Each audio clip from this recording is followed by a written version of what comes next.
4 creative directors have walked through Brioni's doors in just 13 years, each promising to rescue one of Italy's most prestigious menswear houses from an identity crisis that's now entering its second decade. What started as Kering's ambitious plan to modernize an 80-year-old Roman tailoring institution has become a revolving door of creative leadership that tells a deeper story about the collision between heritage luxury and modern fashion demands. In December 2025, Norbert Stumpfl became the latest casualty, departing after 7 years as design director. That's the longest tenure of any creative leader since Kering acquired Brioni in 2011. His exit marks not just another changing of the guard, but the continuation of a pattern that reveals fundamental tensions within luxury fashion's approach to legacy brands. To understand why Brioni can't seem to find creative stability, we need to go back to where this all began. It starts in Rome in 1945, when master tailor Nazareno Fonticoli and entrepreneur Gaetano Savini founded what would become the world's most expensive suiting house. They named it after the Croatian Brioni Islands, the summer residence of Yugoslav President Josip Broz Tito, a reference that spoke to their ambitions for international glamour and exclusivity.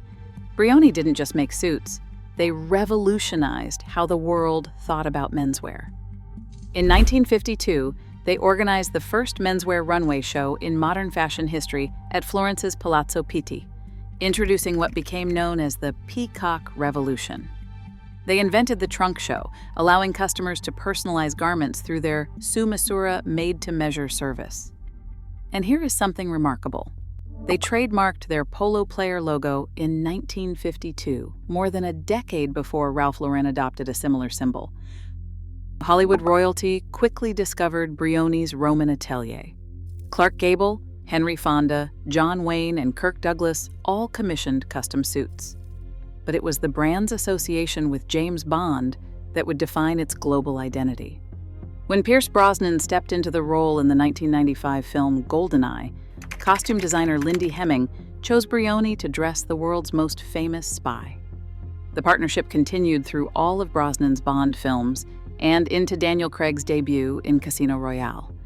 The Bond connection was not just about product placement, it represented everything Brioni stood for: sophistication, craftsmanship, and a certain aristocratic confidence that money could not simply buy. These were not off-the-rack suits, they were handcrafted armor for men who demanded perfection. According to Hemming, of the several handmade suits created for GoldenEye, only 5 survived filming. The rest were absolutely ruined, she told the Washington Post, testament to both the physical demands of action filmmaking and the precious nature of Brioni's creations. By the time Kering acquired Brioni in 2011 for an undisclosed sum, the brand represented the pinnacle of Italian tailoring excellence. Ready-to-wear suits started around $5,500, while bespoke offerings could easily exceed £30,000, making Brioni significantly more expensive than even Savile Row's finest tailors. This was not just clothing, it was luxury positioned at its most rarefied level. But Kering's acquisition coincided with a fundamental shift in menswear culture. The influence of streetwear and casual office wear was driving younger consumers away from traditional suits. The very formality that made Brioni prestigious was becoming a liability in a world increasingly defined by Silicon Valley dress codes and work-from-home flexibility. Brendan Mullane entered in July 2012 as Brioni's first creative director under Kering ownership.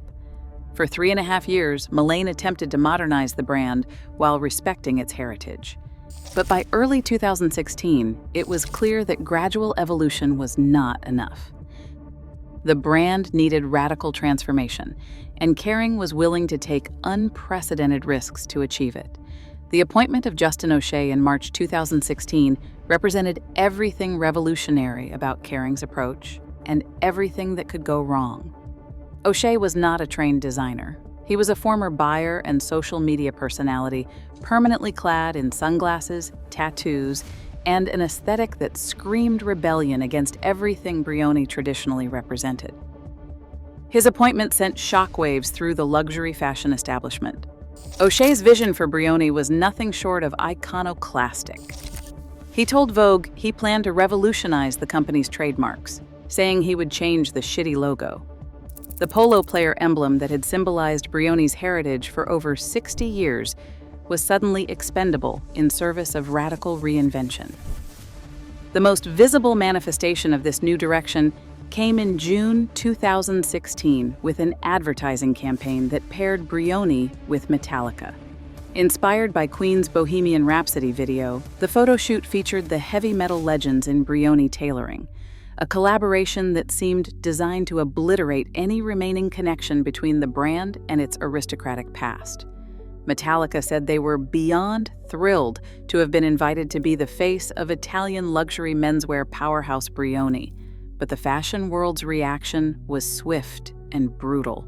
Critics saw the campaign as everything wrong with luxury fashion's desperate pursuit of relevance. One review argued that rock stars Metallica, a band considered ridiculous by anyone other than serious fans, were hired to front the new Brioni campaign, and that by that point everything felt so wrong, it was hard to even think about the clothes. The O'Shea experiment lasted exactly 6 months. By October 2016, he was gone, leaving behind a confused brand identity and a cautionary tale about the dangers of dramatic reinvention. Mario Ortelli, senior research analyst at Sanford C. Bernstein, said, Brioni tried to reinvent itself and to go in a totally different path from its past. He called it a big change that probably the consumer was not ready to appreciate, and he said the brand was not performing well. O'Shea's departure coincided with broader leadership instability. CEO Gianluca Flore, who had taken over in November 2014, left in February 2017. He was replaced by Fabrizio Malverdi, who was tasked with bringing stability to a brand in complete flux. The rapid succession of leadership changes confounded customers and retailers alike, creating what industry observers called a crisis of confidence. In June 2017, Nina Maria Nietzsche was appointed as the next creative director, representing a return to more traditional luxury fashion credentials. Her tenure lasted barely 13 months before she departed in July 2018.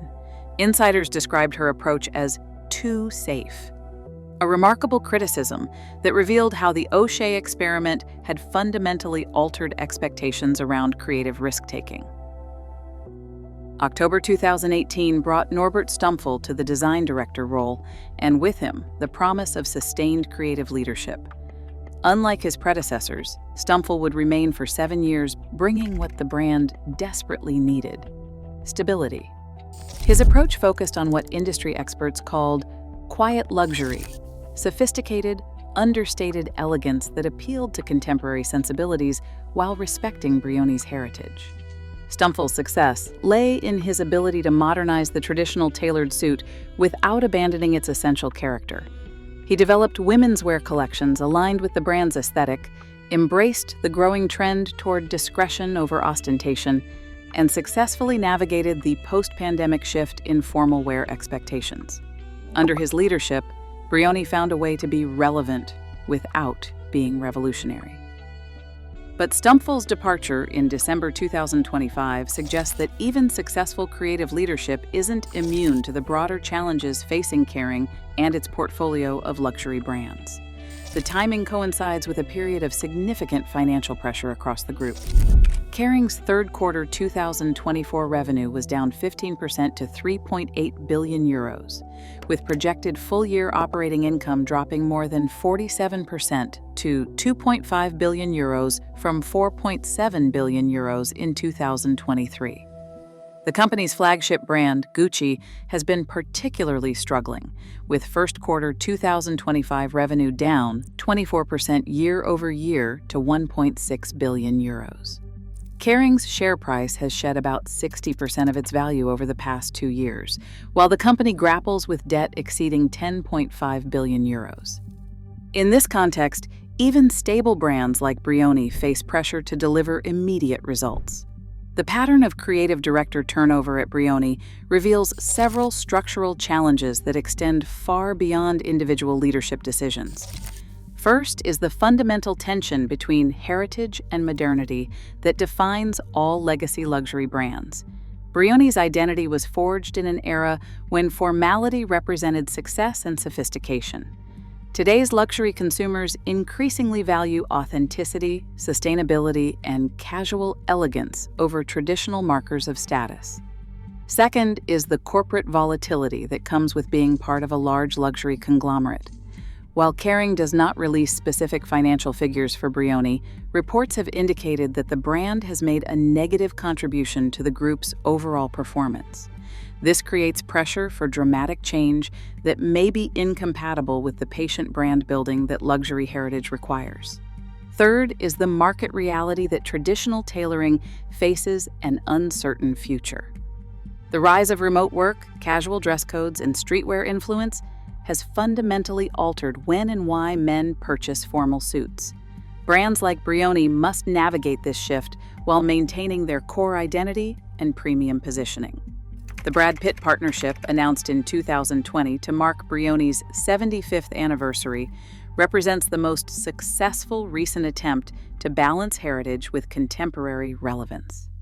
Pitt's association with the brand, including the BP signature capsule collection modeled after his Oscar night outfit, demonstrated how celebrity partnerships could enhance rather than undermine Brioni's sophisticated image. But even successful initiatives cannot resolve the fundamental questions facing the brand. Union representatives have criticized Kering's approach, saying that ever since the Kering Group bought Brioni, it has only concerned itself with repaying debts, without ever truly putting forward a relaunch plan for this long-established Italian label. The restructuring announced in April 2021, which included cutting as many as 320 jobs at Brioni's 3 facilities in Italy's Abruzzo region, highlighted the ongoing pressure to reduce costs while maintaining the artisanal excellence that justifies the brand's premium pricing.